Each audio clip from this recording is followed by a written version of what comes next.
Жақсы отырмас шақта? Мам.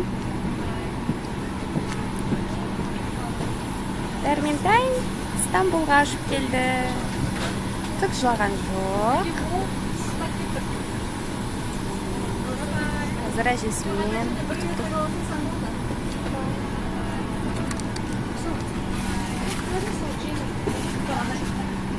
Дәрментай Стамбулға ашып келді.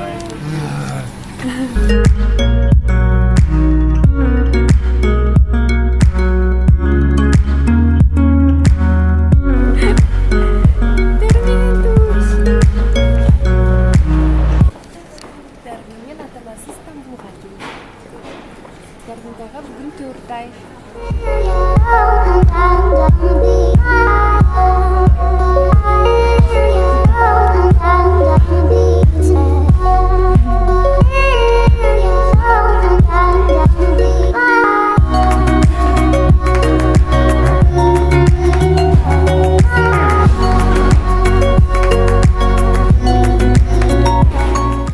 Дәрмен!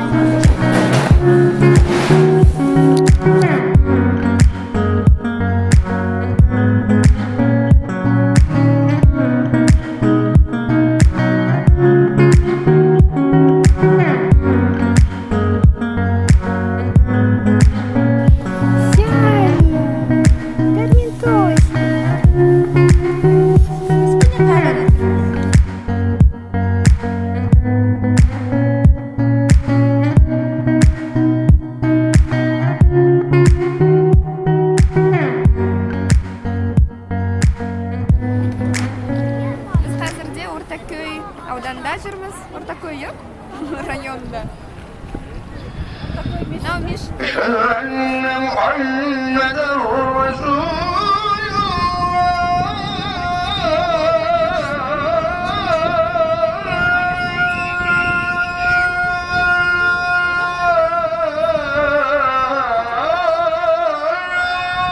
Сарайлар, мешіті. Мына жерде жақсы сарай бар, Кемпинский. Кемпинский Чыраган деген. Жанында долма бақчы.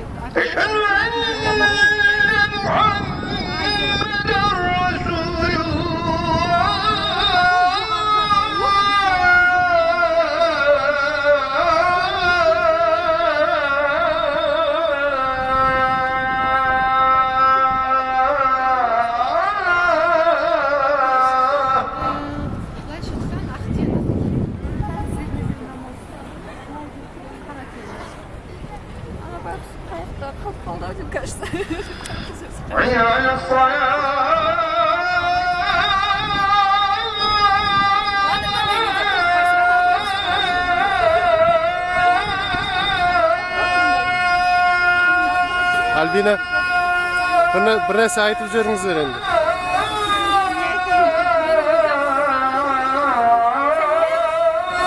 Стамбулда қазақтардан сәлем.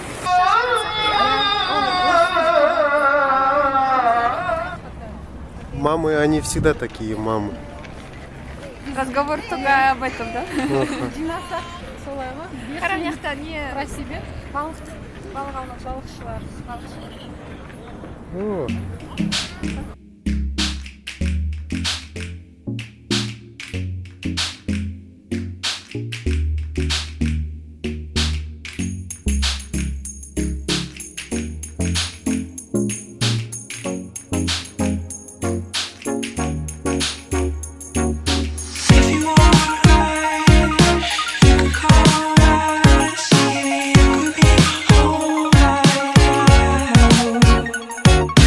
If you want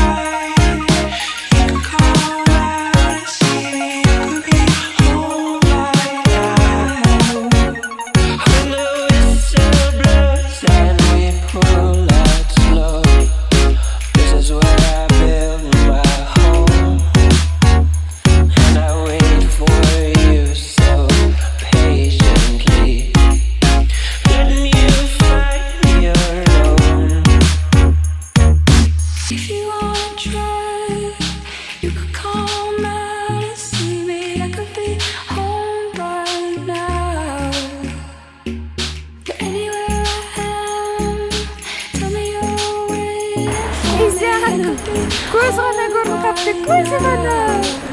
If you wanna try, you can come down and see me. I could be home right now. If you wanna try, you can come down and see me. I could be home right now.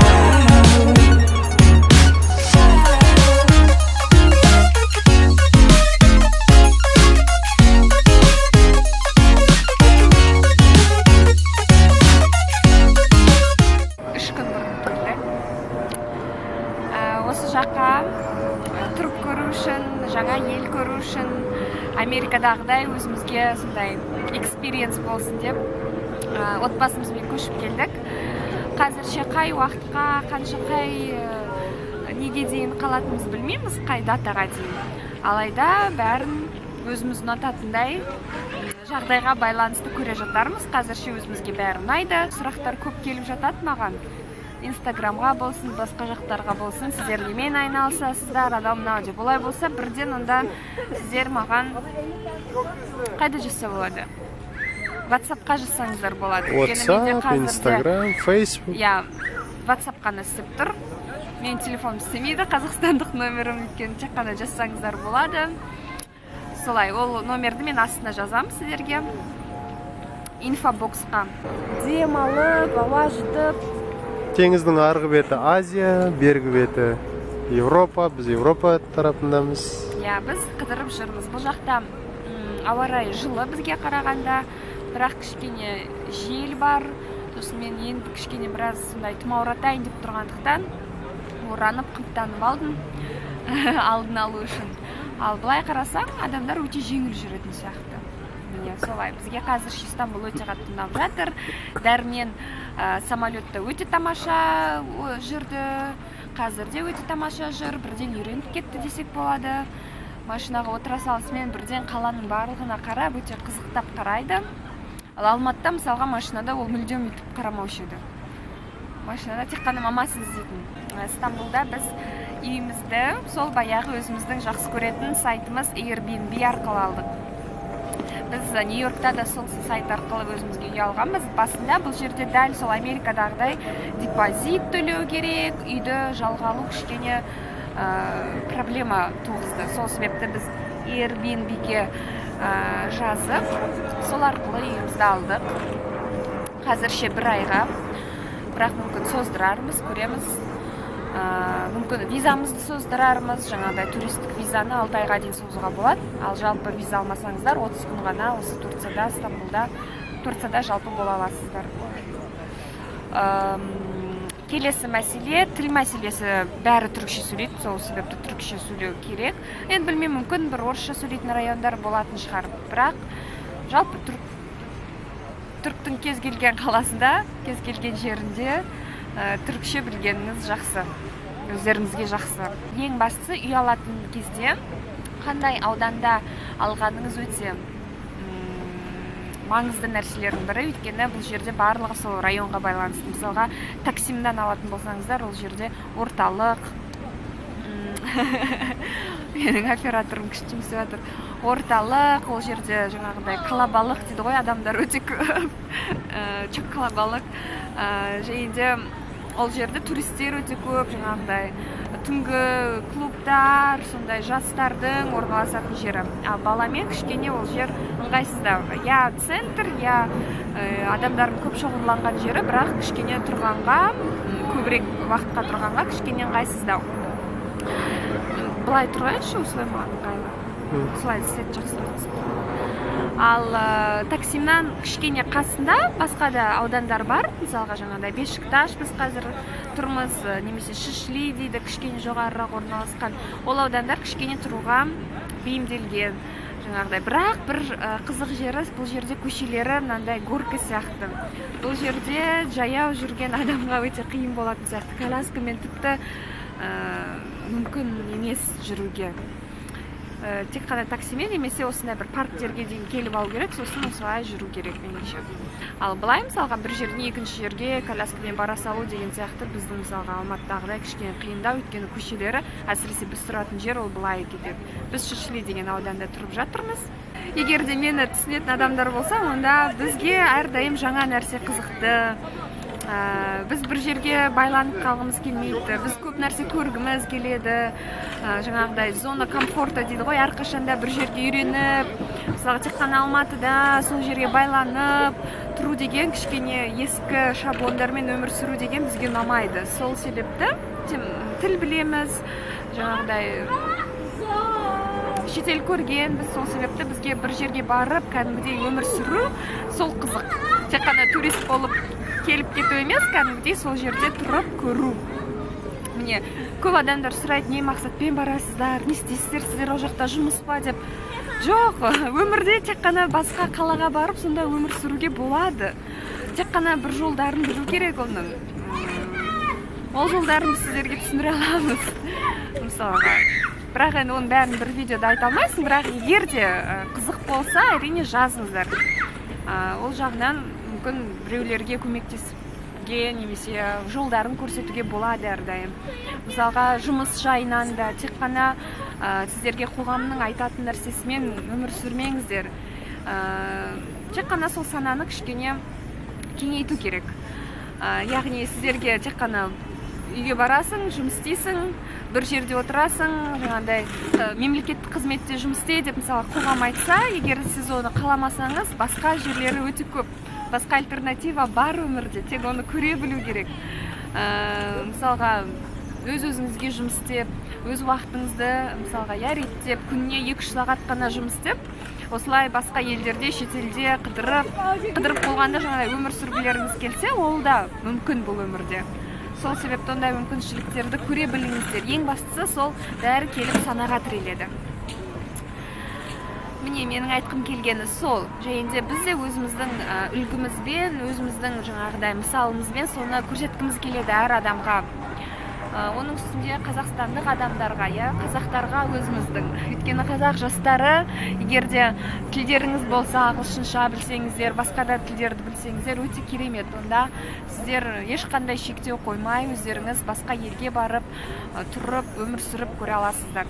Адамдармен кездесесің, басқа адамдардың жаңағыдай лайфстайл дейді ғой, соны көресің. Мысалы, көп сөйлеуі мүмкін, ой, не бар шетелде, өзіміздің ел ғана жақсы ғой деп. Әрине жақсы.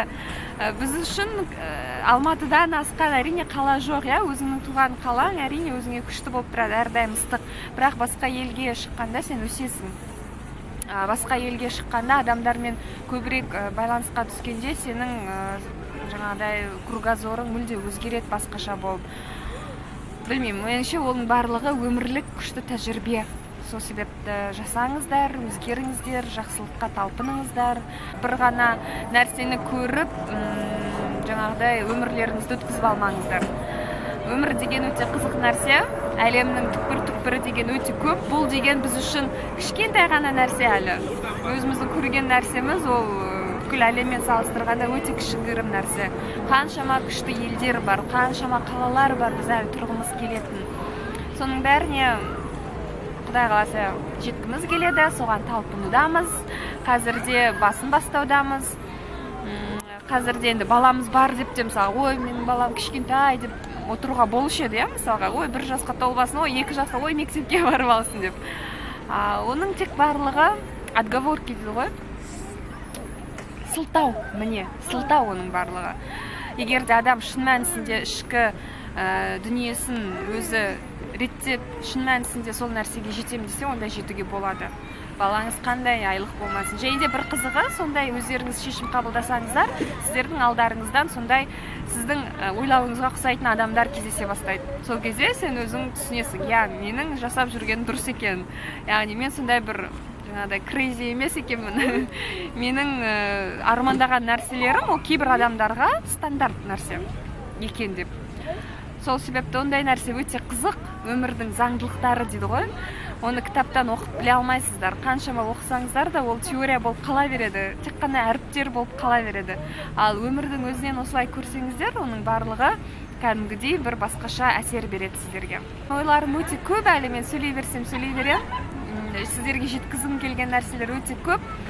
Бірақ ең бастысы менің әрбір оқырманым, мен тек қана жай ғана видео түсіріп қана, ой, мен осындай күшті жерде жүрмін деп қана қоймай, әрбір оқырманымды жаңағыдай мотивировать еткім келеді. Видеода көрген, басқа жақта көрген бір бөлек, өзіңіздің көзіңізбен көрген мүлде бөлек, мысалы. Сол себепті менің әрбір оқырманым ойланса екен деймін, өздеріңіздің өмірлеріңізді реттесеңіздер екен деймін, яғни қайда барасыздар, мақсаттарыңызды айқындасаңыздар екен, өздеріңіздің өмірлеріңізді өз қолдарыңызға алсаңыздар екен деймін. Өйткені қоғамның сіздерге таңатын нәрселермен жүре берсеңіздер, онда өмірлеріңіздің қаншама бөлігі өтіп кеткенін байқамай қалуларыңыз мүмкін. Жас айырмашылығы, мен өте жаспын, мен мысалы тек қана 16-тамын, немесе 17-18-демін, мен кішкене өсіп алайын деген ол да сылтау. Қазірде заман сондай өте тез өзгеруде, заман сондай қазірде кең ойлайтын адамдардың заманы, яғни бәрі де мүмкін. Біз мысалы өзіміз көзімізбен көріп жүрміз, мысалға, кеше ғана жас балалармен кездесіп жатырмыз, осындағы мысалға, танысып, білісіп. 17-18-де уже әлемнің жартысын көрген. Немесе керісінше, ой, мен тым жаңағыдай жасым өтіп кеткен, мен қазір қаншама жанұям бар, 2-3 балам бар, мен қазір шыға алмаймын, естеймін деген сияқты, ол да тек қана сылтау. Егер де шын мәнісінде сіздер көріп, біліп, жаңағыдай ішкі сіздердің өздеріңіздің желанияларыңыз болса, онда бәрі де мүмкін. Бұл тек қана жай ғана сөздер емес, енді мүмкін сіздерге жай ғана сөздер болып естілуі мүмкін, бірақ өзіміздің тәжірибемізден айтқан нәрсем. Біз мысалға айтпақшы, сіздер менің Стамбулға барған видеомды көрдіңіздер ғой. Мысалға сол кезде біз Диас екеуміз өзімізге мақсат қойған болатынбыз. Біз оған айтпақшы, осы 1 жыл бұрын, біз осында тұрсақ екен деп. Диас әсіресе қатты армандаған болатын, 1 жыл болсын, 1 жылдан кейін давай осы жаққа Стамбулға келіп өмір сүреміз деген болатын. Міне, шынымен де арманымыз орындалды.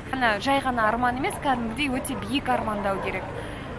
Сол кезде ғана шын мәнісінде сіздің өміріңіз трансформацияға ұшырайды. Міне, сондай біздің ойларымыз. Меніңше қазір қарап тұрмын, біздің батареямыз отырып жатыр камерамыздың. Сіздерге осындай видеолар түсіріп тұрамын. Егер де сұрақтарыңыз болса, жасырын нәрсе емес. Мысалға біз қазірде осы мамочка ит келе жатыр.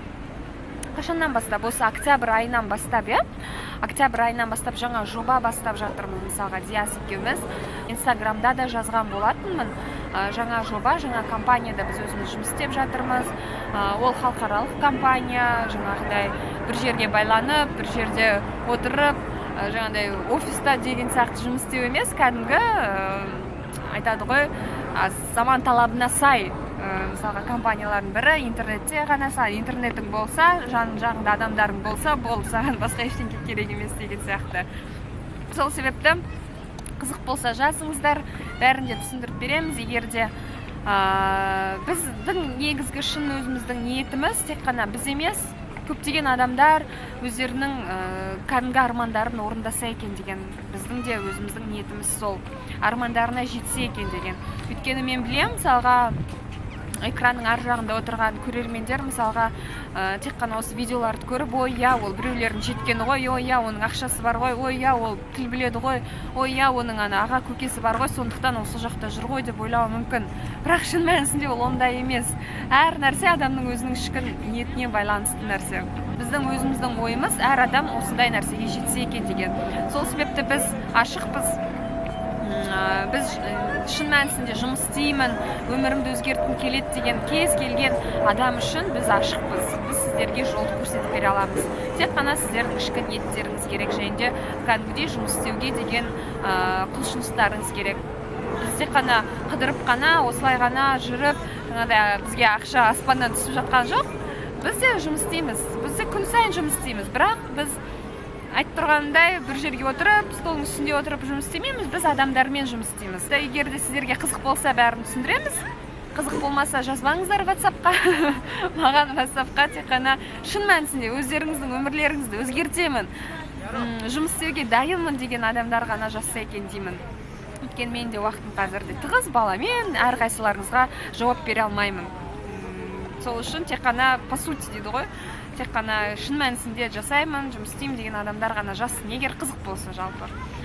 Міне, менің айтайын дегенім сол, не істеп жүрсіздер, қандай, ол жақта не жұмыс істейсіздер деген адамдардың бәрінің сұрақтарына жауап бердім деп ойлаймын, түсіндіңіздер деп ойлаймын бәрінде.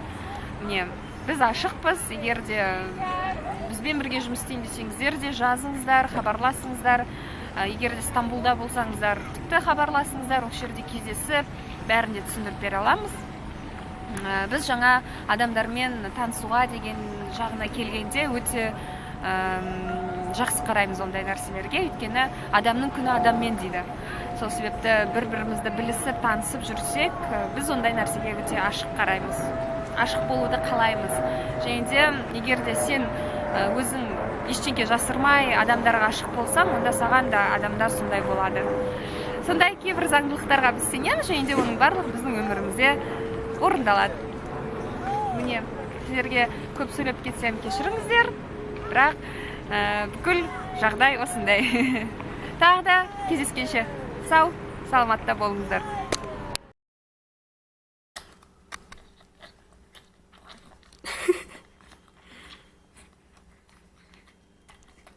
Бірінші рет мандариннің дәмін көріп жатыр балапан деген. Тәтті ме екен күні?